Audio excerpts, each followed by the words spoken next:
Tadi disampaikan oleh Pak Menko berdua, kemudian Pak Ateh, bahwa korupsi di Indonesia betul-betul telah memprihatinkan.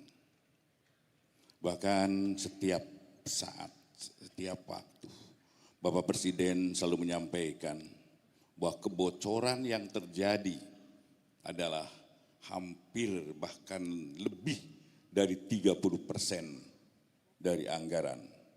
Bahkan Pak Kepala BPK barusan yang tertib betul-betul sesuai dengan ketentuan yang berlaku hanya 9%. Artinya yang 91% masih insya Allah. Dan itu adalah saya harapkan dengan teman semua.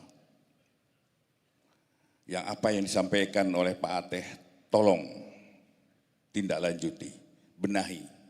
Dan tentunya pembenahan.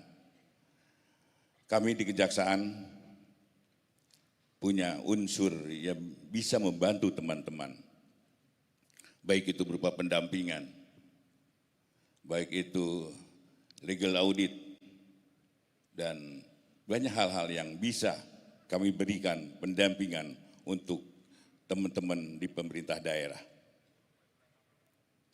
Kemudian Presiden dengan fokusnya kepada pemberantasan korupsi. Di dalam Astacita, poin 7 menyampaikan penguatan reformasi politik hukum dan birokrasi serta memperkuat pencegahan dan pemberantasan korupsi. Benar juga tadi disampaikan korupsi dari tahun ke tahun bahkan semakin tambah. Dan itu juga 20 tahun yang lalu kata Pak Ateh, itu juga, begitu juga. Bahkan saya mungkin sedikit berlainan pendapatnya. Zaman sentralisasi, korupsi hanya di segitiga itu aja. Sekarang dengan otonomi ada penyebaran korupsi. Sekarang mulai dari kepala desa, pemerintahan terendah sampai terus ke atas. Korupsi sudah menjamur di situ.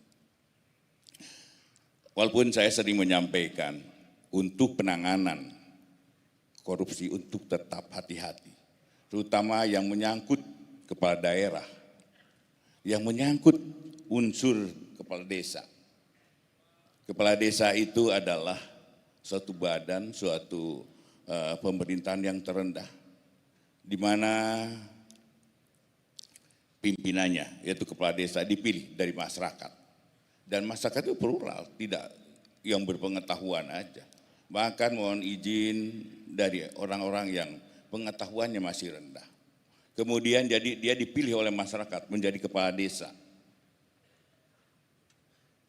Kepala desa kemudian yang tadinya tidak pernah mengelola keuangan, tiba-tiba diberi kesempatan untuk mengelola keuangan sekitar 1 sampai 2 miliar dalam setahun.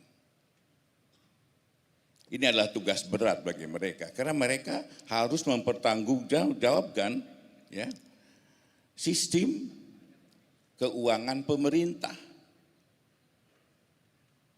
Inilah menyebabkan kebocoran-kebocoran itu terjadi karena dia tidak mengerti apa yang harus dia lakukan setelah menerima uang itu.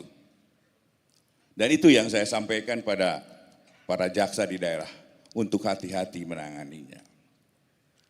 Dan tentunya saya juga ingin menyampaikan pada teman-teman semua bahwa pada korupsi ini tolong untuk para kajari, kajati lakukan penindakan dan setelah penindakan berikan mereka perbaikan sistemnya. Karena juga sampai dari tahun ke tahun korupsi yang terjadi adalah tetap itu aja. Kalau kita tidak merubah dan memperbaiki sistem yang ada. Dan itu akan terjadi menjerat kita semua. Saya minta para kajari, setelah kalian melakukan pemberkasan, kalian melakukan persidangan, setelah keputusan, lakukan koordinasi dengan pemerintah daerah setempat, lakukan perbaikan sistemnya. Dan sistem-sistem itu jangan sampai terulang. Kajati sanggup? Lakukan itu. Dan apabila kalian tidak memperhatikan apa yang saya sampaikan, kalian justru yang saya akan tindak.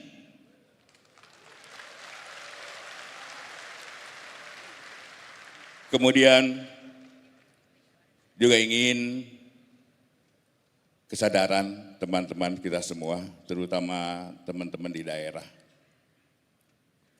bahwa kami bukan mencari kesalahan-kesalahan sehingga teman-teman di daerah menjadi objek kami. Kami tidak menginginkan itu. Tapi yang kami inginkan adalah mari cintai negeri ini, kita rawat negeri ini. Dan tentunya karena penilaian dunia terhadap korupsi di Indonesia adalah sangat rendah. Dan untuk itu bahkan kita masuk ke wilayah negara yang paling korup. Saya yakin semua juga tidak ingin negara kita disebut adalah negara yang paling korup. Saya yakin kita masih punya harga diri. Dan dari mana kita memulai pemberantasan korupsi? Pemberantasan korupsi kita jangan berteori, tapi mulai dari kita diri sendiri.